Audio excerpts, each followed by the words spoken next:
Baik ya, shalom, selamat malam semua.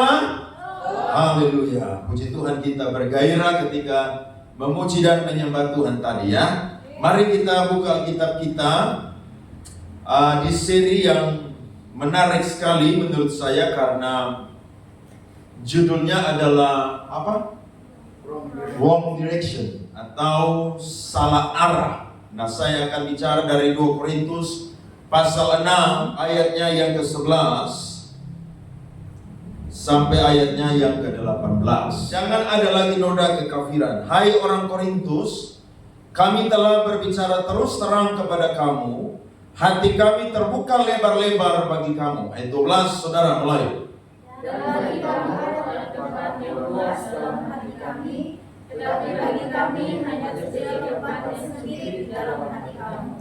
Maka sekarang supaya timbal balik, aku berkata seperti kepada anak-anakku, bukalah hati kamu selebar-lebarnya. Janganlah kamu merupakan pasangan yang tidak seimbang dengan orang-orang yang tak percaya. Sebab persamaan apakah yang terdapat antara kebenaran dan kedurhakaan? Atau bagaimanakah dalam dapat bersatu dengan gelap? Persamaan apakah yang terdapat antara Kristus dan beliau? Apakah bagian bersama orang-orang percaya dengan orang-orang tak percaya? Apakah hubungan baik Allah dengan berhala? Karena kita adalah baik dari Allah yang hidup menurut firman Allah ini. Aku akan diam bersama-sama dengan mereka dan hidup di tengah-tengah mereka. Dan aku akan menjadi Allah mereka dan mereka akan menjadi umatku. Sebab itu, keluarlah kamu dari antara mereka dan pisahkanlah dirimu dari mereka, firman Tuhan.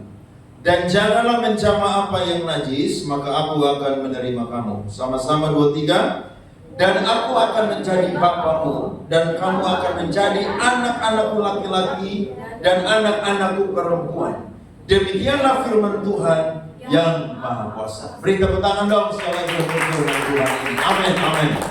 Kalau kita baca surat Korintus waktu Paulus itu ada di Makedonia, maka dia itu mengirimkan nasihat-nasihat yang baik sekali untuk jemaat yang di Korintus.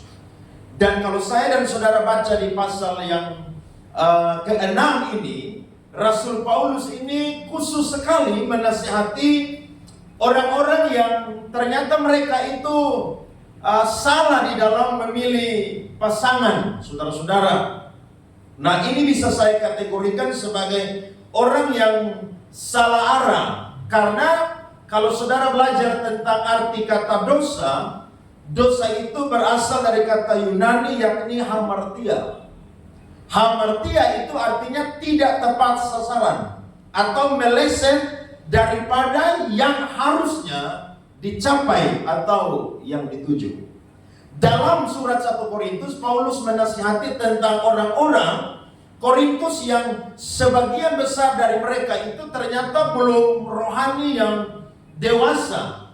Karena ada orang-orang di situ yang masih terikat dengan kekafiran-kekafiran yang ada di kota Korintus. Kita tahu sendiri bahwa kota Korintus itu adalah salah satu kota yang ada di daerah Yunani yang bukan cuma filsafatnya saja yang kuat, tetapi penyembahan berhalanya juga itu sangat kuat. Sehingga orang-orang Kristen yang ada di Korintus, mereka punya satu pergumulan, yakni mereka hidup di tengah-tengah orang-orang yang masih kafir. Nah, kalau disebut kafir, berarti bukan cuma kepercayaan mereka saja yang kafir, tetapi sikap, perilaku, tingkah laku, tradisi budaya dari mereka pun juga itu pasti apa? Kafir. Akhirnya Paulus ini harusnya di 2 Korintus dia tidak menasihati. Karena dia sudah mengatakan bahwa dia itu pernah untuk menasihati. Tetapi karena dia mendengar bahwa ada orang-orang Korintus yang belum juga berubah, akhirnya dia tulislah di 2 Korintus 6 ini supaya dia ingin menasihati ulang orang-orang Kristen yang menjadi warga jemaat Korintus, supaya mereka itu tolong memperbaiki sesuatu yang tidak sesuai dengan kehendak Tuhan, atau mereka itu meleset dari arah atau sasaran yang Tuhan itu kehendaki. Yakni mereka adalah orang-orang yang ternyata terlibat di dalam memilih pasangan yang tidak seimbang. Saudara perhatikan, ada kurang lebih 4 hal yang Paulus catat di situ. Saudara-saudara, lihat ayatnya yang ke-14 bagian B. Sebab persamaan apakah terdapat antara kebenaran dan kedurhakaan? Yang kedua, atau bagaimanakah terang dapat bersatu dengan gelap? Yang ketiga, persamaan apakah yang terdapat antara Kristus dan Belial atau setan? Yang berikutnya, apakah bagian bersama orang-orang percaya dengan orang-orang tak percaya? Paulus tambah lagi di ayat 16, apakah hubungan baik Allah dengan berhala? Saudara lihat, dia angkat, saudara, dia expose hal-hal rohani itu yang kontras dengan hal-hal duniawi. Dia sedang membandingkan bahwa orang-orang yang terlibat dengan memilih pasangan yang tidak seimbang, dalam tanda kutip adalah mungkin memiliki pacar yang tidak seimbang, mungkin memiliki sahabat yang tidak seimbang, mungkin memiliki yang namanya partner kerja atau bisnis yang tidak seimbang. Itu Paulus nasihati supaya mereka tolong dengar baik-baik bahwa antara terang dengan gelap, antara kebenaran dengan kedurhakaan, antara kebenaran antara Kristus dengan Belial itu berbeda sekali. Sesuatu yang sangat kontras yang tidak bisa dipersatukan. Jadi kalau saya dan saudara hari ini sedang terlibat dengan yang namanya pergaulan yang tidak searah, dalam tanda kutip adalah saudara ini sedang terlibat dengan dosa atau hamartia 0,01 inci saja, maka saya dan saudara tidak sedang ada di dalam arahnya Tuhan. Kalau saudara sedang terlibat dengan pacaran orang-orang yang tidak seiman, ya, maka saudara ini sedang salah. Saudara kalau bergaul dengan orang-orang yang tidak percaya, maka saya dan saudara ini tanda kutip adalah orang-orang yang Paulus maksudkan seperti orang-orang yang ada di Korintus, yakni mereka ini tidak seimbang. Di dalam apa? Di dalam memilih pasangan. Nah, saudara kalau belajar kata seimbang, itu Kamus Besar Bahasa Indonesia tuh punya pengertian-pengertian yang cukup 3-4. Saya coba cari, seimbang itu sama dengan sepadan. Seimbang itu sama dengan serasi. Seimbang itu sama dengan yang namanya setimbang atau sama-sama berat. Saudara kalau nonton tinju, orang yang tinju itu pasti kelas sama, minimal kelas sama. Atau orang yang nantang dia, yang ingin rebut dia punya sabuk adalah orang yang mungkin satu level di bawah dia, tapi mereka anggap dia pantas untuk tanding sama orang ini. Tidak mungkin orang yang baru kelas ringan lawan kelas berat, baru satu pukul langsung tewas, saudara. Kenapa? Karena lawannya tidak sepadan. Nah, saya coba cari kata di dalam bahasa Ibrani. Ternyata kata sepadan ini muncul pada waktu Adam ini sedang mencari pasangan. Dia cari seorang yang cocok atau seimbang atau serasi atau sepadan, tapi dia tidak menemukan. Karena yang dia jumpai dan dia namakan itu semua binatang. Dia lihat tidak ada yang cocok bagi saya. Akhirnya Tuhan berkata, baiklah kita menjadikan seorang perempuan yang sepadan dengan Adam. Akhirnya waktu Adam tidur, maka Tuhan mengambil salah satu rusuknya, kemudian membangkitkan seorang perempuan bagi Adam. Maka kata sepadan di situ, saudara, menggunakan kata neged. Kata neged itu artinya adalah berlawanan dengan. Nah, waktu saya coba gali ini kata, saudara, ternyata orang yang punya pasangan yang sepadan dalam konteks waktu Tuhan memberikan jodoh kepada Adam adalah orang yang berlawanan. bukan sesama. Betul atau tidak? Betul kan? Adam ketemu dengan Hawa, laki-laki dengan perempuan. Manusia dunia balik, laki-laki dengan laki-laki, perempuan dengan perempuan, manusia dengan binatang. Saudara bisa lihat, ini meleset dari apa yang Tuhan kehendaki. Sehingga waktu Hawa itu diberikan kepada Adam, maka di situ saudara terjadi ketegangan. Kenapa? Karena apa yang tidak bisa dilakukan oleh Adam atau laki-laki, itu bisa dilakukan oleh perempuan. Contohnya apa? Perempuan bisa melahirkan, laki-laki tidak bisa melahirkan. Atau ada laki-laki yang pernah saudara nonton di televisi atau di sosmed melahirkan? Kan tidak ada kan? Tidak ada itu. Itulah yang disebut apa? Sepadan. Kemudian sepadan yang kedua, neged, saudara, artinya apa? Seorang yang dikirim oleh Tuhan yang menjadi lawan, dia adalah orang yang bisa ditempatkan sebagai seorang penolong. Makanya waktu Tuhan takdirkan Hawa itu bagi Adam, Tuhan bilang dia akan menjadi apa? Penolong bagimu. Jadi perempuan itu penolong bagi laki-laki. Jangan anggap perempuan itu lemah, karena lawan dari laki-laki adalah perempuan. Saudara bisa nangkap ini? Nah, di dalam perjanjian baru ada banyak hal yang Alkitab selalu ulang tentang sepadan. Contohnya dalam kitab sejarah, kalau saudara belajar, waktu Boas itu bertemu dengan perempuan Moab yang bernama Ruth. Boas itu saudara melihat bahwa ini perempuan sangat sepadan dengan saya. Karena apa? Karena dia lihat Ruth itu begitu menghormati dan mengasihi mertuanya. Dia lihat Ruth itu begitu sopan. Dia lihat Ruth itu begitu yang namanya mengasihi Allah yang disembah, dipercaya oleh Naomi. Nah, Boas pun juga adalah pribadi yang seperti demikian. Sehingga kalau saudara belajar tentang Boas dan Ruth, apakah kurang perempuan cantik yang ada di Israel? Tidak. Banyak sekali perempuan cantik. Tapi kenapa Boas tertarik dengan Ruth, saudara-saudara? Karena Boas melihat bahwa Ruth sepadan dengan dia. Masih muda, kaya raya, pengusaha, karakternya baik, rohani saudara, menikah dengan seorang janda. Mungkin bagi dunia kayaknya nggak ada perempuan kalau ambil itu janda. Tapi saya tahu dan Alkitab mencatat, Boas berani mengambil Ruth karena Boas tahu dia adalah perempuan yang takut akan Allah.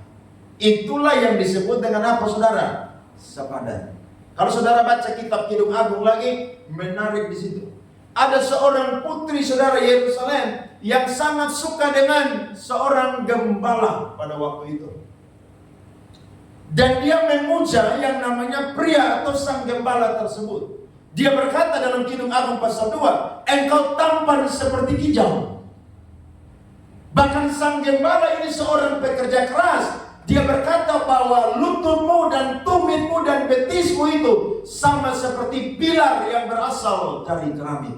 Dia puji dengan luar biasa. Karena bagi dia, pria ini adalah laki-laki yang sepadan dengan saya. Nah, Paulus angkat di perjanjian baru, dia katakan bahwa orang yang sepadan dengan anak Tuhan atau seorang anak Tuhan adalah orang yang percaya kepada Tuhan. Orang yang sudah jadi anak terang. Orang yang di dalam dirinya adalah baik Roh Kudus. Orang yang di dalam kehidupannya sudah ada terang di dalam kehidupannya. Sehingga saudara perlu perhatikan, kalau hari ini saudara sedang terlibat dengan satu hubungan yang tidak seimbang, saudara dengar baik-baik ini firman, saudara pulang coba saudara renungkan. Orang yang lagi dekat dengan saya ini, kira-kira dia adalah orang yang seimbang dengan saya atau tidak? Nah, biasanya kalau orang pacaran tuh apa sih? pacaran itu adalah masa persiapan untuk pernikahan. Betul kan? Tapi kadang-kadang kita ya bisa saudara pacaran itu berulang-ulang. Ya putus, cari yang lain, putus lagi, cari yang lain. Sehingga orang bilang kita playboy dan apa? Playgirl. Kenapa? Banyak sekali mantan-mantan. Sampai berdiri barisan para mantan kalau saudara altar call. Kenapa? Karena yang maju mantan semua di situ. Tapi tidak apa-apa. Kalau malam ini kita dengar firman Tuhan, masih ada kesempatan untuk memperbaiki. Orang tua bilang begini, sebelum pemberkatan nikah, buka telinga, buka mata lebar-lebar. Waktu nanti sudah menikah, tutup telinga rapat-rapat, tutup mata rapat-rapat. Saudara pasti paham ini kalimat, betul? Makanya orang kalau mau menikah, saudara itu ada pertimbangan tuh banyak sekali. Nah, saya akan kasih beberapa tips supaya saya dan saudara yang salah arah ini kembali kepada arah yang benar yang Tuhan kehendaki. Saudara mau memilih pasangan yang seimbang atau sepadan atau serasi, yang pertama adalah dia adalah orang yang punya Tuhan namanya Yesus Kristus. Itu yang paling pertama. Kalau saudara ketemu dengan orang yang Tuhannya bukan Yesus Kristus, sebentar saudara pulang dari ibadah ini langsung minta ketemu dan minta putus. Saudara jangan sok jagoan bilang, nanti saya mau injili dia. Kalau bukti saudara injili dia, saudara ajak dia datang gereja, dia mau. Saudara ajak dia datang ibadah pemuda, dia mau. Saudara ajak dia ikut kers atau komsel, dia mau. Pastikan sebelum dia menikah dengan saudara, dia sudah Kristen. Setuju? Jangan sampai saudara berkata, sudah kita nikah, beda-beda aja. Nanti sudah rumah tangga atau satu atap baru kita menentukan. Saya mau berkata, tidak ada orang yang bahagia di dalam satu rumah ketika dia menyembah Tuhan yang tidak satu atau berbeda. Tidak ada. Jadi ada yang bilang, saya Kristen, tapi pasangan saya ini bukan Kristen. Kita bahagia kok. Bahagia menurut kamu, tapi menurut Tuhan dan catatan Alkitab, itu bukan bahagia. Karena orang yang bahagia adalah orang yang menyembah Tuhan yang sama, Tuhan yang satu. Namanya adalah Yesus Kristus. Tidak heran Paulus bilang begini, pergaulan yang buruk merusak kebiasaan yang baik. Kalau saudara sedang bergaul atau bangun hubungan dengan seseorang dan dia bukanlah anak dari Tuhan Yesus Kristus, maka saudara perlu pikir berulang-ulang lagi. Kira-kira saudara mau melanjutkan hubungan dengan dia atau tidak? Dan saya mau bilang, ciri-cirinya yang pertama adalah orang yang memiliki Tuhannya adalah Kristus. Dia adalah orang yang berpegang kepada kebenaran firman Tuhan. Yang kedua adalah orang yang hidup di dalam terang. Dan yang ketiga adalah orang yang sudah punya kehidupan lahir baru. Jadi bukan cuma sesama Kristen, saudara. Ingat ya, bukan cuma KTP-nya Kristen. Bukan cuma dia terdaftar jadi satu anggota di gereja tertentu. Bukan itu. Karena kalau saudara mau cuma cari sekedar Kristen KTP, itu banyak sekali. Tapi saudara cari Kristen yang lahir baru, Kristen yang sudah hidup dalam terang, Kristen yang berpegang kepada kebenaran firman Tuhan, itu gampang-gampang sulit. Nah, kalau saudara masih muda, saudara tahu bahwa saya punya pasangan atau saya punya rekan ini adalah anak Tuhan atau orang Kristen tapi belum sungguh-sungguh, saudara bisa injili dia dan bisa bawa dia. Modal pertama apa? Dia sudah Kristen. Itu modal yang paling pertama. Setuju saudara? Setuju. Karena kalau dia sudah Kristen, saya yakin tidak terlalu rumit-rumit berat juga sih. Karena saudara harus berkumpul. Saudara tidak boleh menangis di dalam perkawinan atau pernikahan. Ada banyak perempuan yang menangis di pernikahan. Kenapa? Karena ketemu dengan laki atau suami yang tidak tahu gereja. Disuruh gereja, dia bilang, udah kamu pergi aja udah. Di hadapan Tuhan kan kita yang dua jadi satu. Jadi kalau kamu sudah pergi, berarti kita yang dua tuh jadi satu. Jadi kamu sudah mewakili itu. Coba saudara tanya istri-istri yang suami tidak pernah gereja. Coba saudara tanya, ibu bahagia? Mama bahagia? Saya yakin dia akan berkata, mungkin orang Kupang bilang apa? Kusu-kusu. Bega sudah bahagia. Karena doa sendiri. Ibadah sendiri. Pelayanan sendiri. Nanti tunggu kapan Natal, Paskah, baru dia hadir di gereja. Setelah itu dia apa? Hilang. Kebutuhan rumah tangga, uang, makan, minum, semua terjamin. Tapi kalau rohani itu saudara tidak nampak, saya yakin itu satu penderitaan juga. Betul saudara? Itu pergumulan berat saudara loh. Karena standarnya manusia adalah semua lahiriah itu tercukupi. Tapi standarnya Tuhan bukan cuma lahiriah, tapi rohani juga harus tercukupi. Itu yang menjadi ukurannya Tuhan. Makanya kalau saudara sedang dalam hubungan yang tidak seimbang, tidak sepadan, saudara perlu berdoa. Mumpung masih muda, amin. Mumpung masih muda, mumpung belum diberkati, ya, mumpung belum pesta saudara-saudara. Jadi pikir sudah, kira-kira dia ini cocok dengan saya atau tidak. Makanya saudara tanya kalau pacaran, baca Alkitab belum hari ini? Dia bilang malam Musa. Nanti besok pagi saya tanya, malam baca Alkitab, mengantuk lupa jadi langsung tidur. Oh saudara coba tanya-tanya lagi, besok cek dia. Biasanya kalau dia dengar saudara, dia tidak akan bete dengan saudara punya pertanyaan. Betul atau tidak? Tapi kalau dia tidak dengar, dia bete, dia bilang, kamu ini ngapain tanya-tanya saya? Oh saudara perlu masuk dalam keranjang itu. Saudara tahu kalau belanja di online itu kasih masuk di mana saudara? Keranjang. Untuk saudara evaluasi di situ. Karena ini penting. Saudara lihat, sekarang angka perceraian itu sangat tinggi saudara. Kemarin saya ketemu orang, hari Minggu sore kemarin, dia bilang, Pak, saya pun tetangga baru nikah 1 minggu langsung bercerai. Padahal ini nona nih saudara, SPG cantik sekali. Suaminya saudara punya pekerjaan bagus, baru nikah 1 minggu, cerai. Saudara bisa pikir, uang pesta berapa banyak yang sudah keluar? Berapa banyak orang punya tenaga yang rugi yang keluar gara-gara kalian dua tuh menikah? Coba saudara pikir itu. Baru nikah 1 minggu langsung apa? Cerai. Dan saya pastikan, mereka bukan pasangan yang seimbang atau sepadan. Waktu masih pacaran, tidak evaluasi baik-baik. Harusnya evaluasi. Dia ini cocok dengan saya atau tidak? Disuruh ibadah, mau tidak? Baca firman Tuhan, mau tidak? Menyembah Tuhan, mau tidak? Ya, ikut kegiatan-kegiatan rohani, mau atau tidak? Kalau saudara ketemu dengan orang yang definisi pertama ini saudara lihat dia punya, itu saudara bisa tetap ada bersama dengan dia.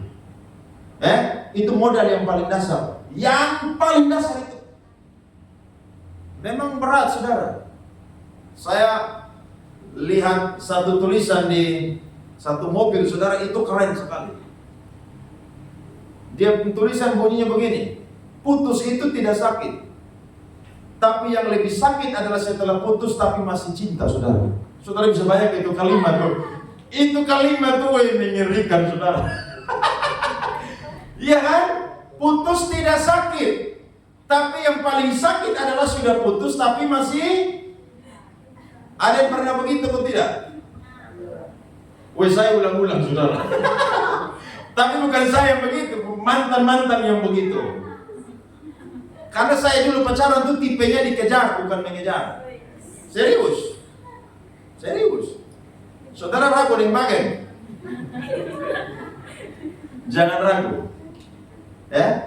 Makanya masa lalu saya tuh mau bekerja. Kalau orang-orang cerita itu tidak seberapa dengan saya cerita yang asli.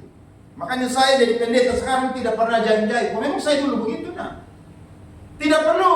Kan saya khotbah minggu kemarin kan Daud bilang, saya ini bergumul dengan apa? Dengan dosa.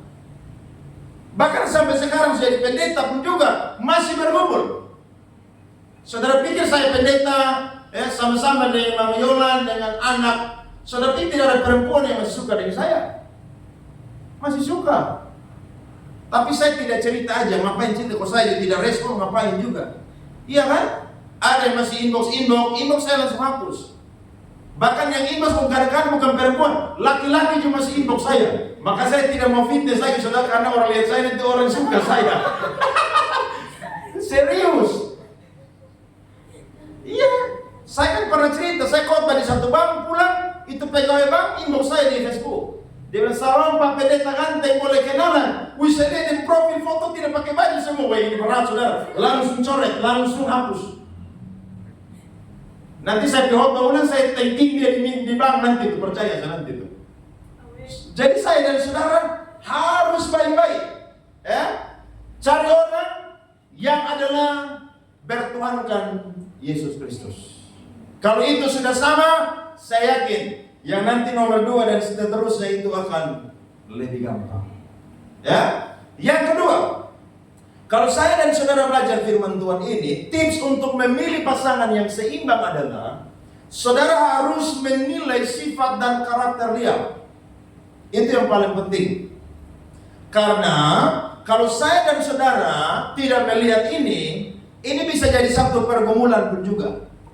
Contohnya adalah kalau dia tipe orang yang pencemburu, itu berbahaya. Cemburu itu normal. Tapi kalau pencemburu itu sakit, saudara. Betul? Saudara pernah pacaran atau punya teman dekat perempuan laki-laki, saudara baru ketemu teman lawan jenis. Tiba-tiba saudara mungkin pulang kuliah, dia tidak punya tumpangan, saudara, mari saya antar pulang. Sampai di kos ada yang lapor. Lu tahu soalnya lu punya itu ada muat di kawan kelas. Nona gagal. Baru tadi Nona naik motor tuh bukan palo begini, bukan begini.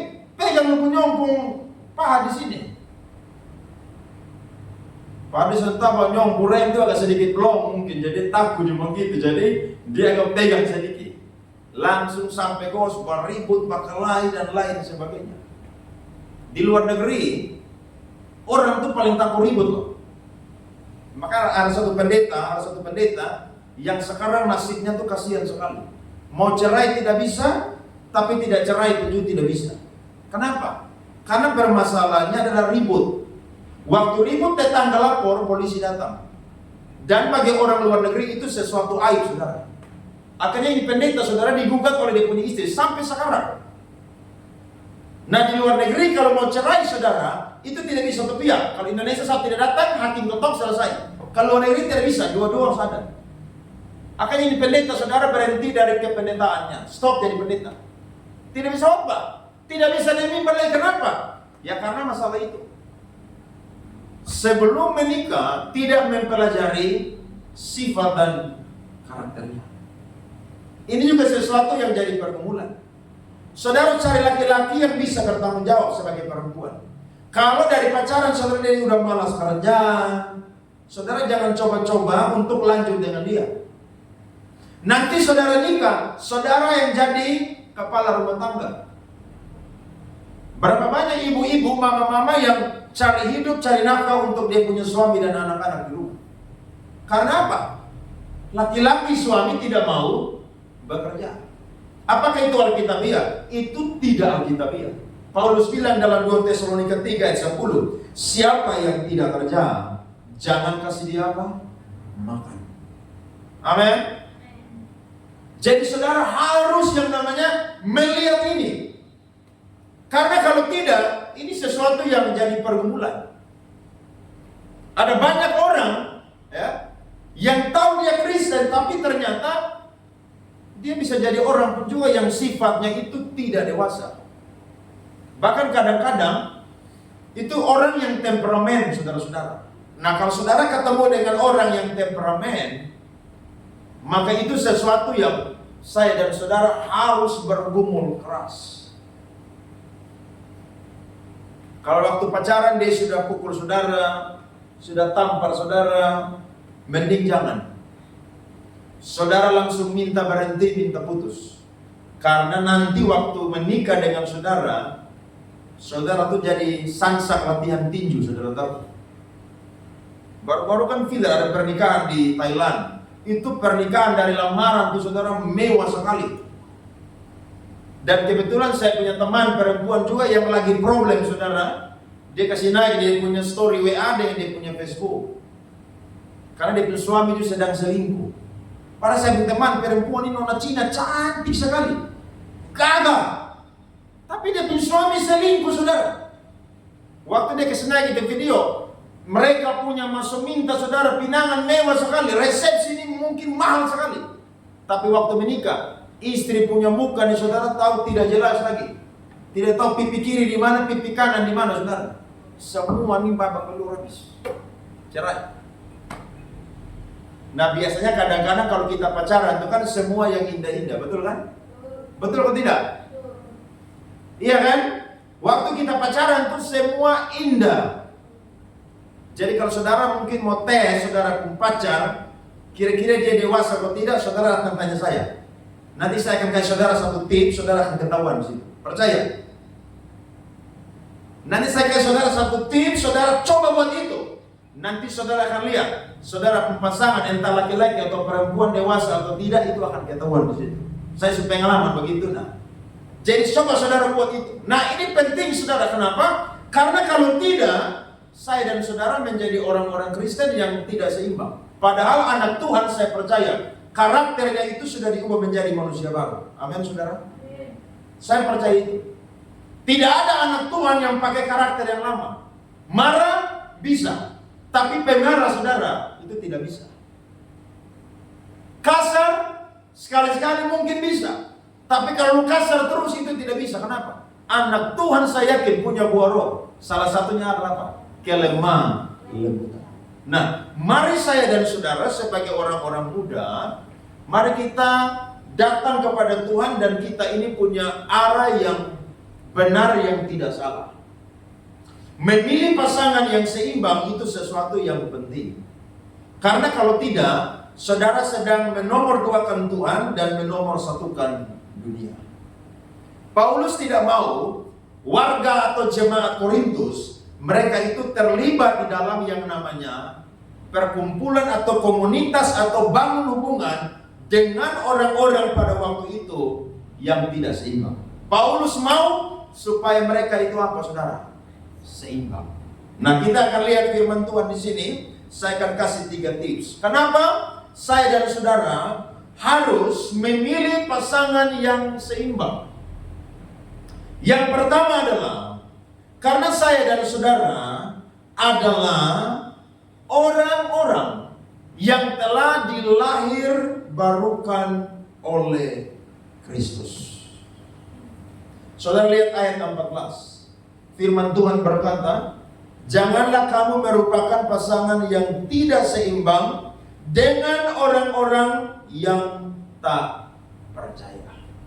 Orang yang tak percaya di situ otomatis mutlak mereka adalah orang yang tidak menyembah Yesus.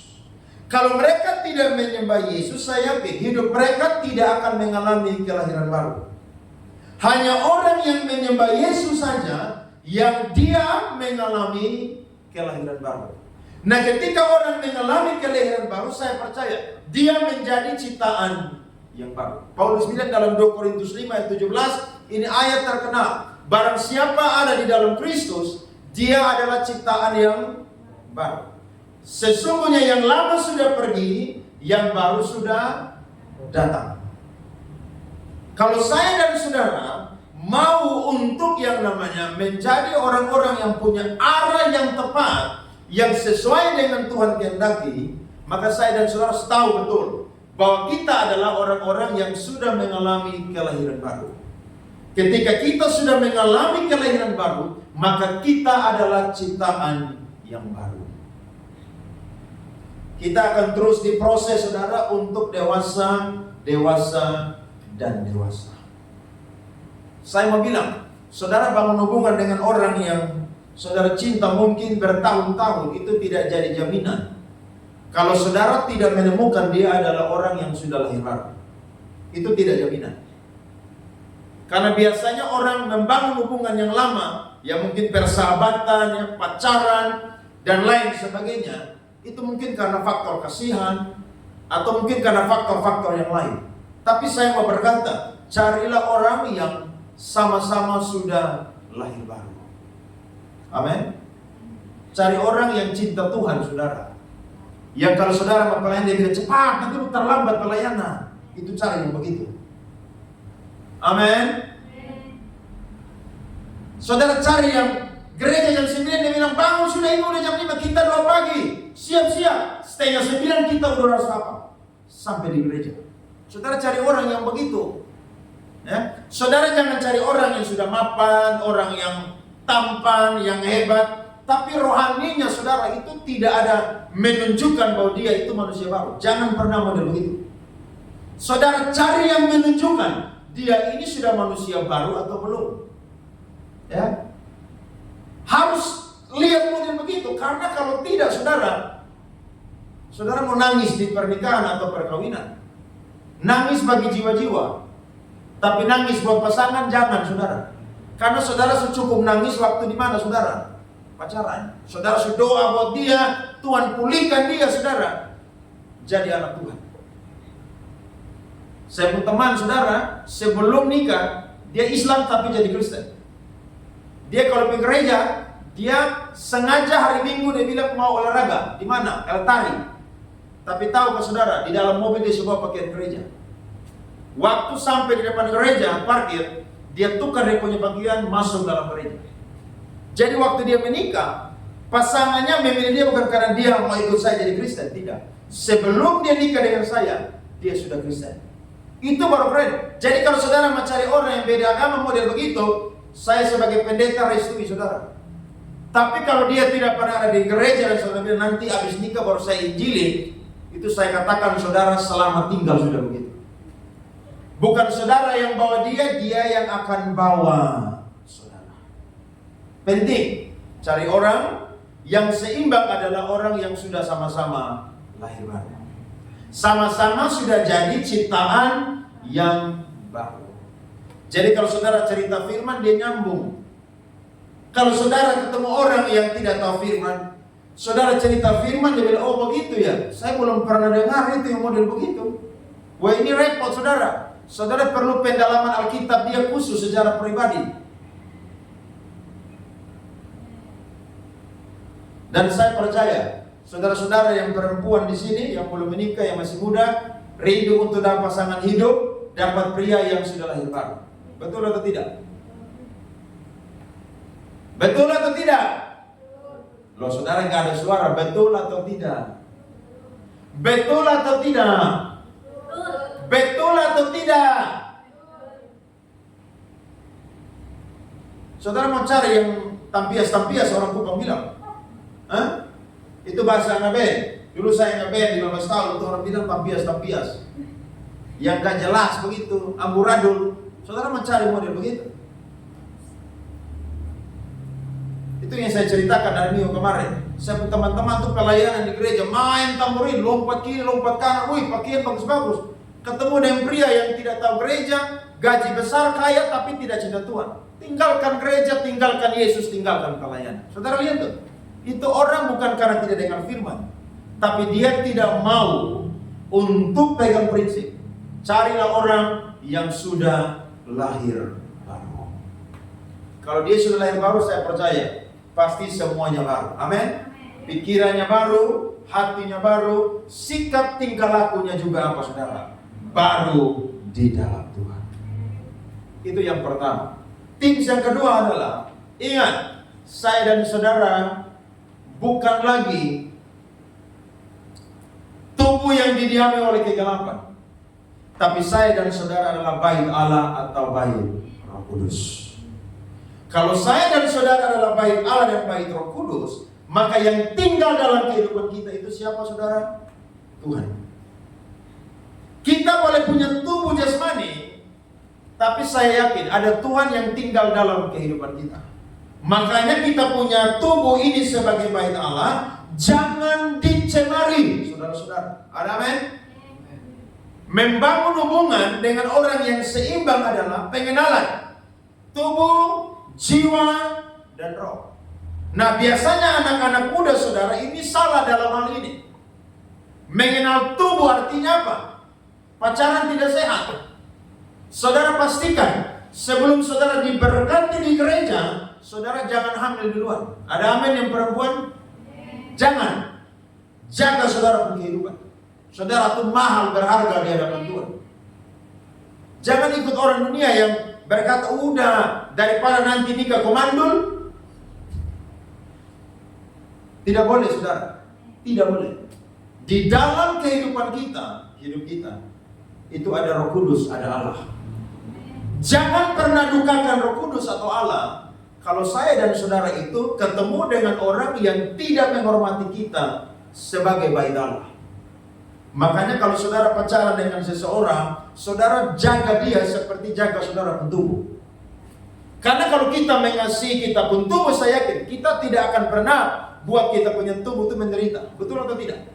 Kita pasti akan apa? Jaga kita punya tubuh. Nah, saudara pacaran, saudara membangun hubungan dengan seseorang mungkin hari ini, saudara jangan pernah merugikan dia. Ya, jangan pernah. Dulu beta pacaran dengan mantan, beta selalu mentraktir dia, dia bilang, jangan Andre. Nanti kalau ketemu putus, lu minta kembali uang. Saya bilang sonde. Dia bilang sonde. Dia bilang sonde. Beta mama ajar beta, lu pacaran dengan kamu siapapun juga, kalau makan lu yang harus bayar. Tidak bisa begitu, masa makan terus lu yang bayar. Memang begitu. Supaya kalau putus, lu tidak rugi apa-apa. Jangan sampai lu mau putus ini saya, makanya lu ancang-ancang model begini nih. Dia bilang tidak. Itu saya punya orang tua sudah tanamkan itu. Kalau saya makan dengan saya punya pacar, saya lah yang harus bayar. Kalau itu mahal jangan makan. Tapi kalau masih murah, silakan makan. Saya bilang ini nilai bagus juga nih begini. Biasanya jodoh saudara, akhirnya apa?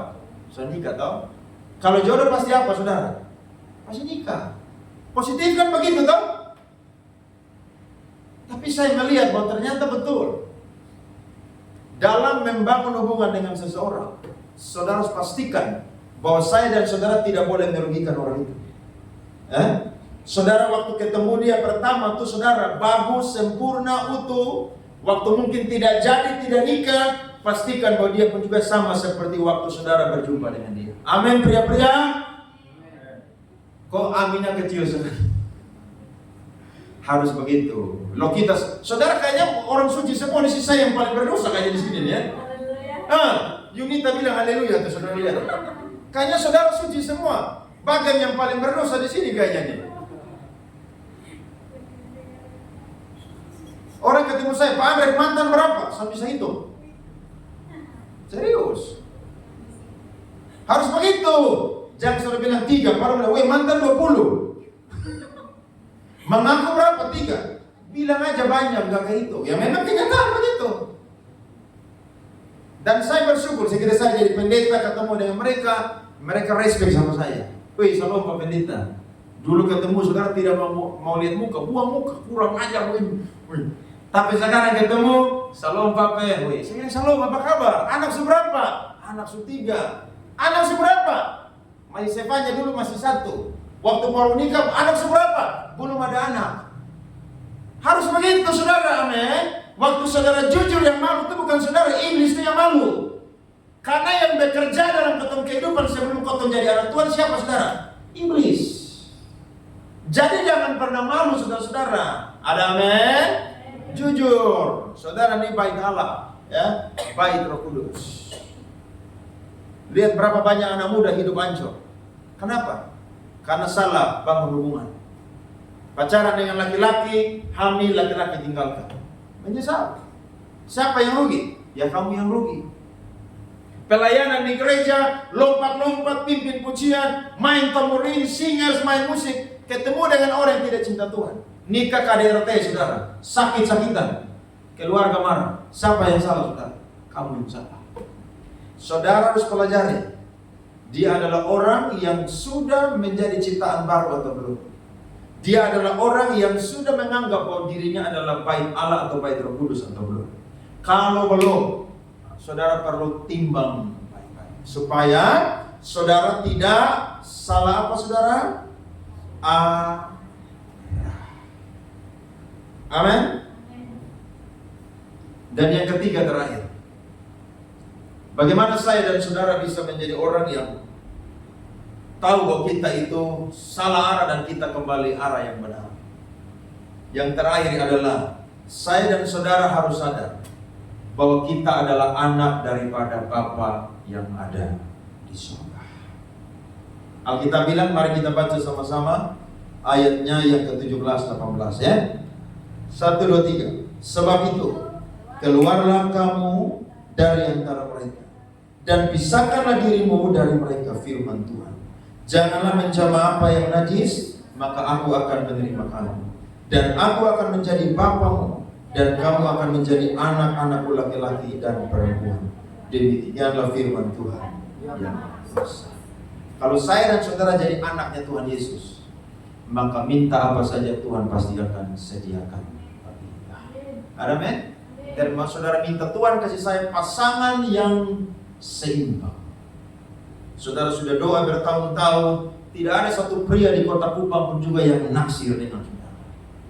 Ternyata Tuhan tahu dan Tuhan siapkan. Jodohmu bukan orang Kupang, tapi jodohmu adalah orang dari Brasil sana, saudara. Wih, keren saudara. Makanya yang sudah jomblo lama, jangan sedih, jangan khawatir, jangan marah-marah dengan cermin atau kaca di rumah. Saudara doa, sabar, percaya, Bapamu yang ada di sorga tahu bahwa engkau memerlukan itu. Amin kok tidak? Jangan sampai ada yang baru minta putus, saudara langsung bilang, jembatan Leliba 2 belum dapat jiwa di situ. Jadi saya mau lompat di situ supaya sejarah terdengar sampai Tuhan datang kedua kali. Mati bodoh-bodoh di situ. Lu pikir lu mati model begitu pergi surga? Neraka bunuh diri. Tuhan belum panggil lu mau pergi lompat di situ. Kalau sampai saudara alami hal model demikian, saudara percaya bahwa rancangan Tuhan itu rancangan yang terbaik. Amin. Bapa yang baik itu pasti akan tahu memberikan yang baik juga untuk anak-anaknya. Nah, kita ini adalah anak Bapa di surga. Apakah kurang Tuhan tidak bisa melakukan sesuatu yang mustahil bagi kita, saudara? Sangat bisa. Sangat bisa. Saya punya teman SMP, saudara. Sekarang dia tinggal di New York, Amerika Serikat. Waktu dia sekolah, saudara, orang Kupang bilang dia ini noinan aku. Saudara tahu noinan aku? Ya, tukang loyo-loyo. Ya, apa-apa di kelas selalu lele, terlambat. Tapi tahu gak saudara, dia rajin ibadah. Wih, saya dulu tidak pernah ibadah di sekolah, saudara. Tidak pernah. Orang aja nih ibadah apa? Dia ini lele, saudara, tapi rajin ibadah. Rajin ibadah. Dari SMP, SMA dia ketemu dia lagi, saudara. Itu kalau ibadah PMK, saudara, masih dapat siswa tuh, wah itu dia hadir terus. Saudara tahu, dia ketemu dan dia punya suami. Itu kerja di New York, saudara. Sekarang dia tinggal di Amerika Serikat, jadi warga negara Amerika. Saya kalau dia punya foto, saudara, wih, foto di itu Amerika keliling, saudara. Saya bilang ini satu dulu nih sekolah paling lelet, ya lembek orang Indonesia bilang. Tapi dia kelebihan satu, saudara, cinta Tuhan. Saudara lihat ya, Tuhan bisa balik itu keadaan kita yang hina-hina dia nih, saudara. Perempuan-perempuan yang cantik-cantik, tamat SMA, langsung nikah hamil. Dia kuliah habis, kerja baik, dapat jodoh, sekarang jadi warga negara Amerika, dapat green card, tinggal di Amerika. Saudara mau begitu kok tidak? Yang perempuan-perempuan dapat jodoh laki-laki dari Swiss sana yang cinta Tuhan, karakter baik, anak Tuhan. Mau kok tidak, saudara? Woi, saudara, mungkin turunan tuh langsung berubah itu. Rubah keturunan, saudara. Iya kan? Karena perempuan kan biasa begitu. Cowok tembak, kenapa tidak mau? Saya mau rubah keturunan. Loh, emangnya saya keturunan apa? Makanya kamu mau rubah keturunan. Biasa kan begitu toh. Maksudnya cari yang lebih baik begitu. Ya. Jadi mari teman-teman semua, mumpung saudara masih muda, ya, boleh menikah ini mumpun, ya. Ini firman datang kepada saudara supaya saudara jangan salah arah. Salah arah yang dimaksudkan di sini adalah saudara tidak salah memilih pasangan, tapi pilihlah pasangan yang apa, saudara? Seimbang. Bilang sama kiri kanan, mulai malam ini saya mau dapat pasangan yang seimbang. Bilang sama dia.